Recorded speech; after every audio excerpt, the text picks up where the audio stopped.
নমস্কার আপনাদের সকলকে। আমি সত্যবার্তা থেকে মৃণাল কান্তি সিংহ বলছি।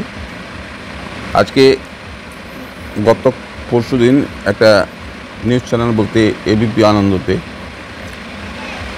একটা যুক্তিতর্ক অনুষ্ঠান হচ্ছিল। সেখানে একজন সংখ্যালঘুর স্কলার এসেছিলেন, নামটা তিনি মৌলানা নাকি, তার নাম ইয়াস স্যার বলছি আমি ওকে। উনি এমনই একটা কথা বলেছিলেন সেই তর্ক অনুষ্ঠানে, সেটা নিয়ে কিন্তু সমালোচনা হচ্ছে খুব। কারণ তিনি বলেছিলেন যে সংখ্যালঘুকে তো টিএমসি সেরা চটিরও মূল্য দেয়,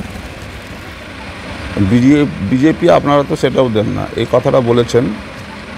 তাহলে সংখ্যালঘুর কিছু শিক্ষিত যারা ভালো ইউটিউবার আছেন, যেমন রোজিনা খাতুন, আরও যিনি হাইকোর্টের একটা লয়ার আছেন, বা যিনি একসময় কামাল হোসেন যে টিউশনির খুব নাম করা ছিলেন একজন, তিনিও খুব সমালোচনা করেছেন এটা নিয়ে।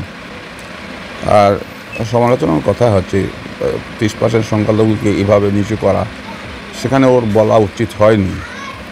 যেটা হয়তো টিএমসি এইরকম মানে না, কিন্তু ও যে কথাটা মুখ থেকে বের করে দিয়েছে সেটা কিন্তু খুব খারাপ কথা। যাই হোক, তাই আপনাদের সামনে তুলে ধরলাম। আপনার যদি ভালো লাগে তো লাইক, শেয়ার, সাবস্ক্রাইব করবেন। আমি এখানে আমার ভিডিও শেষ করলাম। নমস্কার আপনাদের সকলকে।